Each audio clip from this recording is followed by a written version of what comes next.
اور میری جوانی جو ہے وہ مجھے تھکنے نہیں دیتی. جوانی کیا ہے کہ دیکھیے اوپر پہاڑوں پہ برف پڑتی ہے اور وہ برف جب پگھلتی ہے تو اس میں وہ پانی کی صورت میں دریاؤں میں زمین کی طرف یعنی میدانی علاقوں کی طرف آتا ہے. اور جو ہے یہ نیا پانی جو ہے روز یعنی وہاں سے پہاڑوں سے پانی جو ہے وہ اس میں شامل ہوتا رہتا ہے. اور یہی اس کو جوان رکھتی ہے کہ جتنا پانی دریا میں شامل ہوگا دریا اتنی ہی طاقت سے جو ہے وہ روا دوا ہوگا اور اس کی یہی روانی جو ہے وہ اس کی پہچان ہے. اور اسی طرح یہ دریا ہمیشہ جو ہے جوان رہتا ہے. ہمیشہ اس میں پانی جاری و ساری رہتا ہے یعنی نیا سا نیا وہیں پر وہاں پہ پہاڑوں پہ برف پگھلتی ہے اور وہ برف جو ہے وہ پانی کی شکل میں دریا میں آتا رہتا ہے وہ پانی. اور اسی طرح یہ پانی جو ہے یہ دریا جو ہے وہ جوان رہتا ہے.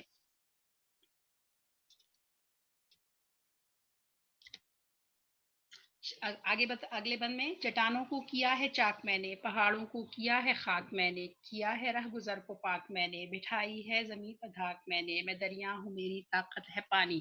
اب یہاں پہ آگے دریا کیا بیان کر رہا ہے کہ میں نے اپنے راستے میں جب رواں دواں ہوتا ہوں تو میرے راستے میں جو چٹانیں آتی ہیں جو بہت زیادہ مضبوط ہوتی ہیں وہ بھی میرے سامنے جو ہے وہ رک نہیں سکتی. چاک میں نے, چاک کرنا چیرنا پھاڑنا, کہ میں نے اتنی بڑی بڑی چٹانوں کو یعنی پہاڑوں کو جو ہے وہ اگر میرے سامنے آ گئے ہیں تو یا چٹانیں میرے سامنے مضبوط پتھر جو ہے بڑے بڑے وہ آ گئے میرے راستے میں تو میں نے ان کو بھی چیر پھاڑ دیا ہے اور میں ان میں سے راستہ بناتا ہوا آگے ہی آگے بڑھ رہا ہوں. پانی جو ہے وہ میرا اتنا تیز ہوتا ہے کہ مشکل میرے سامنے کچھ نہیں رہتی. میں نے پہاڑوں کو جو ہے وہ زمین میں نے خاک میں ملا دیا, یعنی پہاڑ جو اتنے مضبوط ہوتے ہیں میں نے ان کو بھی ان کا روپ جو ہے وہ میں نے ختم کر دیا ہے. یا پہاڑوں کی طاقت جو ہے وہ میرے پانی کے سامنے کوئی اہمیت نہیں رکھتی اور میرا پانی اتنا طاقتور ہے. یا دریا کہتا ہے کہ میرے پانی اتنا مجھ میں طاقت ہے میرے پانی میں کہ بڑے بڑے پہاڑ جو ہے وہ میرے سامنے کچھ بھی نہیں ہے اور میں جس راستے سے گزرتا ہوں اس کو پاک کر دیتا ہوں اپنے لیے. یعنی جتنی مشکلات ہوتی ہیں راہ گزر کو پاک کیا میں نے کہ میرے سامنے جتنی مشکلات ہوتی ہیں میں ان کو توڑتا ہوا اور ان کو جو ہے وہ ڈھل کرتا ہوا آگے نکل جاتا ہوں. کوئی مشکل جو ہے وہ میرے پانی کو روک نہیں سکتی, کیونکہ آپ نے پہلے دیکھا نا اس میں پہلے بنے کہ روانی جو ہے وہ میری طاقت ہے. یعنی اگر میں روا دوا نہ ہوں, میرا پانی جو ہے وہ چلتا نہ رہے تو شاید میں ختم ہو جاؤں. دریا کی تو ظاہری بات ہے پہچان یہی ہے کہ اس میں پانی بہ رہا ہوتا ہے. تو یہاں پہ بھی وہ کہہ رہے ہیں کہ اگر میرا پانی جو ہے جہاں سے میرا پانی گزرتا ہے اور میرے سامنے کوئی مشکل آ جاتی ہے تو میرا پانی جو ہے اس مشکل کو قابو میں کر لیتا ہے اور میں جو ہے وہ آگے بڑھتا رہتا ہوں. بٹھائی ہے زمین پر دھاک میں نے اور اسی وجہ سے میرا ایک خاص قسم کا روب ہے, ایک خاص قسم کا دبدبا جو ہے وہ زمین پر بیٹھ گیا ہے. کیونکہ دیکھیں دریا کا پانی بہت تیز ہوتا ہے اور اس کو دیکھ کر انسانوں کے دل میں تھوڑا خوف پیدا ہوتا ہے. تو وہ کہہ رہے ہیں کہ زمین پر جب میں آیا ہوں, میں اترا ہوں سارے مشکلات کو حل کرنے کے بعد, اپنا راستہ پہاڑ اور چٹانوں میں بنانے کے بعد جب میں زمین پر گزرتا ہوں تو وہاں پر بھی میرا روب جو ہے وہ قائم رہتا ہے. میں دریا ہوں میری طاقت ہے پانی, کہ میں ہی میری طاقت جو ہے اصل میں میرا پانی ہی ہے کہ جتنا طاقتور میرا پانی ہوگا اتنا ہی دریا کہتا ہے کہ میں مضبوط ہوں گا.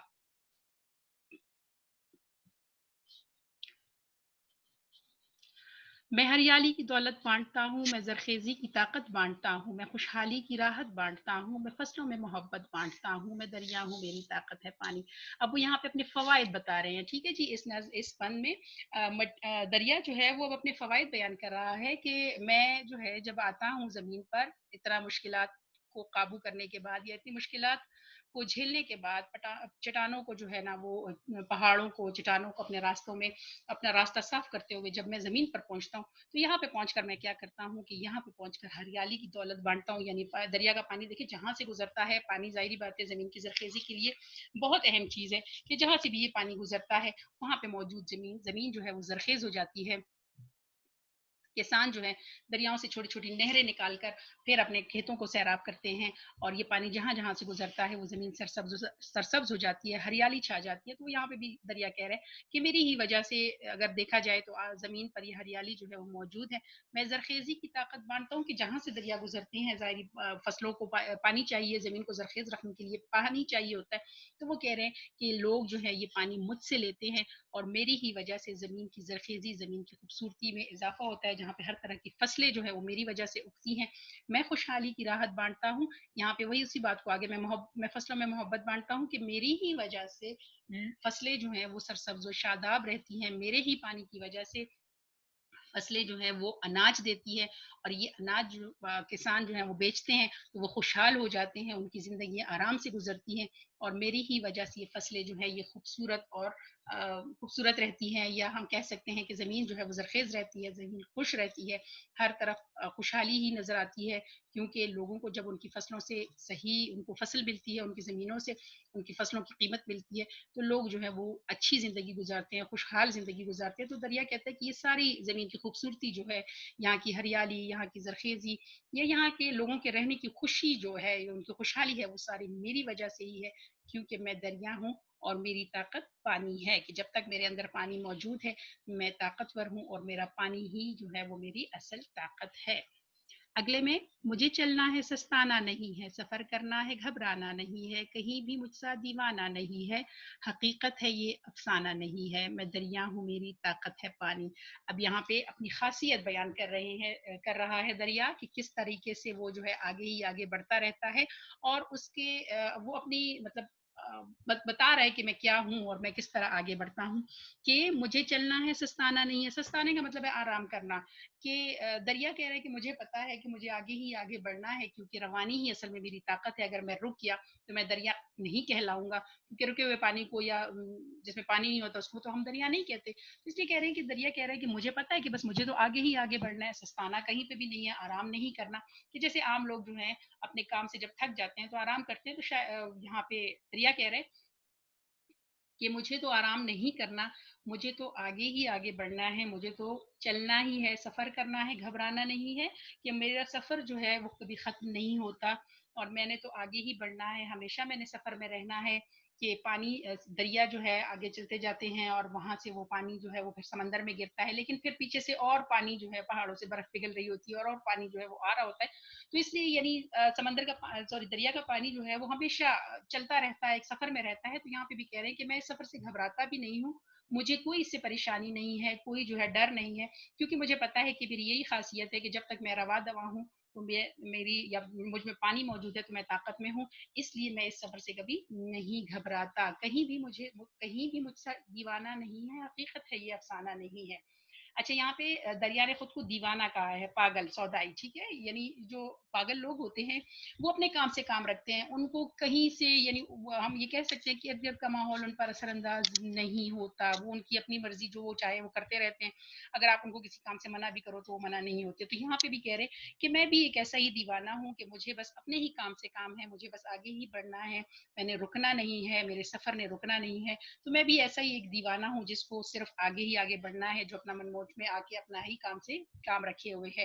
اور یہ تمام باتیں جو ہے دریا کہہ رہے ہیں کہ یہ حقیقت ہے، یہ اصل میں صحیح باتیں ہیں، یہ میں کہانی نہیں بیان کر رہا ہوں، بلکہ ایک آپ کو حقیقت بتا رہا ہوں کہ میں ایسا ہی ہوں۔ تو اس پورے نظم سے اگر ہم دیکھیں کہ شاعر نے ہمیں دریا کی کہانی کیوں بیان کی ہے، کہ کس طریقے سے دریا کا پانی جو ہے وہ کن مشکلات سے ہم تک پہنچتا ہے، اور لیکن پھر بھی وہ آگے بڑھتا رہتا ہے۔ تو یہاں پہ شاعر، ہم کہہ سکتے ہیں کہ شاعر ہمیں ایک طرح کا پیغام دے رہے ہیں کہ راستے میں آنے والی مشکلات سے گھبرانا نہیں چاہیے، بلکہ ان مشکلات پر قابو پا کر آگے بڑھنا چاہیے۔ آپ لوگوں کو بھی زندگی میں آنے والی مشکلات سے گھبرانے کی ضرورت نہیں ہے، کیونکہ جب آپ ان مشکلات سے گزر کر آگے بڑھتے ہیں تو پھر بہت سے لوگ آپ سے فائدہ اٹھاتے ہیں، کہ جس طرح ہم دریا کے پانی سے فائدہ اٹھاتے ہیں، زمین زرخیز ہو جاتی ہے، لوگوں کو فصلیں ملتی ہیں، خوبصورتی چھا جاتی ہے۔ تو یہی وہ چیزیں ہیں کہ جو ہم شاعر جو ہے اصل میں دریا کی کہانی بیان کرنے کا جو ان کا مقصد ہے، جو مرکزی خیال ہے،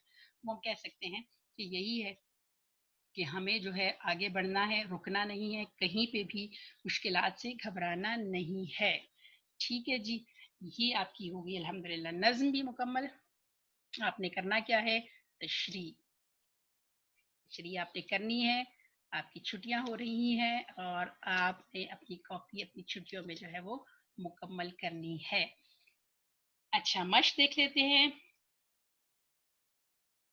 نظم دریا کی کہانی کے مطابق سوالات کے جوابات یہ میں نے لکھ دیے ہوئے ہیں۔ نظم کے پہلے بند میں دریا اپنی کہانی کیسے سناتا ہے؟ دریا اپنی کہانی، جواب اس کا ہے جی، دریا اپنی کہانی سناتے ہوئے کہتا ہے کہ میں ایک دریا ہوں اور میرا پانی میری طاقت ہے، میری روانی ہی میری پہچان ہے، مجھے میری جوانی تھکنے نہیں دیتی اور سب میری طاقت کی بدولت ہے، یعنی پانی کی وجہ سے ہی سب کچھ ہے۔ پھر اگلا سوال ہے جی چٹانوں کو چاک کرنے سے شاید کی کیا مراد ہے؟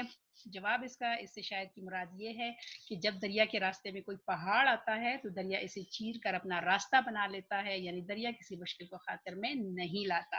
ایسا نہیں ہوتا کہ دریا اپنا راستہ بدل دے یا وہ جو ہے وہ رک جائے پانی، بلکہ کیا ہوتا ہے وہ ان چٹانوں کو گرا دیتا ہے، ان کو ہموار کر دیتا ہے اور اپنا راستہ بنا کر آگے نکل جاتا ہے. اگلا سوال، دریا کیسے خوشحالی کی دولت بانٹتا ہے؟ وہ دریا اپنی کہانی سنا رہا ہے نا، اس میں سناتے اس نے کہا ہے کہ میں خوشحالی کی دولت بانٹتا ہوں، تو وہ کیسے بانٹتا ہے؟ اس کا جواب ہے دریا کی وجہ سے بنجر زمین زرخیز ہو جاتی ہے، اس زمین پر ہر طرح کی فصل اگتی ہے اور لوگ خوشحال زندگی گزارتے ہیں. ٹھیک ہے جی، یہ اس طرح خوشحالی کی جو دولت ہے وہ بانٹتا ہے. پھر اگلا سوال، اپنے آپ کو دریا نے دیوانہ کیوں کہا ہے؟ جواب اس کا، دریا کہتا ہے کہ میں ہر وقت بہتا رہتا ہوں، آگے سفر کرتا ہوں، پل بھر بھی آرام نہیں کرتا اور اپنے راستے میں آنے والی مشکل اور رکاوٹ سے نہیں گھبراتا، بلکہ ایک دیوانے کی طرح اپنے کام سے کام رکھتا ہوں. ٹھیک ہے جی. اگلا سوال آپ کا، دریا کی روانی نے پہاڑوں اور زمینوں پر کیا اثرات مرتب کیے؟ جواب، دریا کی روانی نے پہاڑوں کو خاک کر کے مٹی بنا دیا اور زمین پر اپنا روب جمایا ہے. ٹھیک ہو گیا جی. یہ آپ کے ہو گئے سوالات کے جوابات. یہ اچھا جی، اگلا پیج آپ لوگوں کا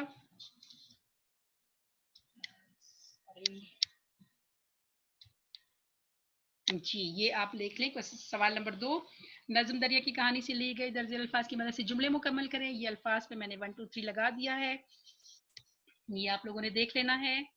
اس کو، دریا کا پانی چٹانوں کو چاک کرتا ہوا بہتا چلا جاتا ہے، پھر دریا ہماری زمین کی زرخیزی میں اضافہ کرتا ہے، ہماری فصلوں کی ہریالی کا دار و مدار زیادہ تر دریا کے پانی پر ہوتا ہے. سچائی حقیقت ہے مگر کہانی افسانہ ہو سکتی ہے. ٹھیک ہے، نمبر 4 یہ ہو جائے گا. نمبر 5، دریا کا پانی لگاتار چلتا ہے، ڈیش اس کی فطرت میں نہیں ہے، سستانہ اس کی فطرت میں نہیں ہے. دریا کے پانی سے کسانوں میں خوشحالی اور ڈیش آتی ہے، راحت. ٹھیک، دریا کے پانی کی ڈیش اس کی بہاؤ کی خاصیت ہے، دریا کے پانی کی روانی اس کی خاصیت ہے. ٹھیک ہے جی، دریا جہاں بہتا ہے وہاں زمین پر اپنا روب یا دھاک، جی دھاک بٹھا لیتا ہے. دھاک آپ کو میں نے بتایا اس کو کہتے ہیں روب کو. اگلا پھر سوال دیکھ لیں. یہاں پہ آپ نے اگلا سوال آپ کا ہے، دیے گئے الفاظ سے مناسب الفاظ کا انتخاب کر کے خالی جگہ پر کرے. یہاں پہ بھی میں نے دائرہ اس پہ لگا دیے ہوئے ہیں صحیح آنسر پہ. دریا کی پہچان اس کی ڈیش ہے، روانی ہے. دریا کے پانی سے پہاڑ بھی ڈیش بن کر بہ جاتے ہیں، خاک مٹی ملانا. ٹھیک ہے، دریا زمین اور فصلوں میں ڈیش کی دولت بانٹتا ہے، زرخیزی کی. دریا کا پانی ہمیشہ بہتا رہتا ہے، کبھی ڈیش نہیں، سستاتا نہیں، رکتا نہیں، آرام نہیں کرتا. حقیقت کا متضاد لفظ ہے افسانہ. ٹھیک ہے، اس نظم میں شاعر نے دریا کو ہمارے لیے نعمت قرار دیا ہے. ظاہری بات ہے اللہ تعالیٰ کی بہت بڑی نعمت ہے جس کی وجہ سے زمین پہ ہریالی جو ہے وہ قائم ہے اور ہماری پانی کی ضروریات جو ہے وہ پوری ہوتی ہے. تیسرا سوال، الفاظ کے متضاد لکھیں اور انہیں جملوں میں استعمال کریں. یہ یہاں میں نے لکھ دیے ہوئے ہیں اور ان کی جملے بنا دیے ہوئے ہیں. راحت، رنج، دریا خوشحالی کی دولت بانٹتا ہے، خوشحالی راحت. ٹھیک ہے، یہ راحت کی دولت بانٹتا ہے، سوری خوشحالی نہیں لکھنا، یہاں راحت لکھنا ہے. دریا راحت کی دولت بانٹتا ہے. پھر حقیقت، انسان کی حقیقت کبھی چھپ نہیں سکتی. زرخیزی، بنجر پن، زمین کی زرخیزی دریا کی بدولت ہے. ان کے متضاد لکھنے اور پھر اس کے جملے بنانے ہیں. طاقت، کمزوری، اتحاد میں بڑی طاقت ہے. خوشحالی، بدحالی، کسان کسی بھی ملک کی ترقی میں اہم کسی بھی ملک کی ترقی میں کسان کسی بھی ملک کی خوشحالی میں اہم کردار ادا کرتے ہیں. یہاں پہ 2 غلطیاں ہو گئی ہیں جی، ایک تو راحت لکھنا ہے یہاں پہ اور دوسرا آپ نے یہاں پہ ترقی کے بجائے خوشحالی کا لفظ جو ہے استعمال کرنا ہے. ٹھیک ہے، پھر معنی لکھیں. یہ تو آپ کے معنی میں نے لکھوا دیے ہیں، مصرے آپ نے خود مکمل کرنے ہیں. پھر اگلا سوال، مصرے کو مکمل کرنا آپ نے خود کرنا ہے. درج الفاظ کے مرکبات کا مفہوم لکھیں، یہ بھی آپ کے معنوں میں ہو جائے گا. مرکزی خیال، ابھی آپ کو میں نے بتایا کہ مرکزی خیال جو ہے وہ کیا ہے. پھر اس کے بعد 8، کوشچن نمبر 8، الفاظ میں دیے گئے سطر میں الف میں دیے گئے الفاظ کے ہم آواز الفاظ، یہ آپ نے پہلے بھی پڑھا تھا. ہم آواز الفاظ کہتے ہیں اس کو ہم قافی الفاظ بھی کہتے ہیں جن کی آواز ایک جیسی ہوتی ہے، وہ والے الفاظ لکھنے ہیں آپ نے. الف میں آپ کو الفاظ دیے ہوئے ہیں، بے میں نے 7 لکھ دیے ہوئے ہیں.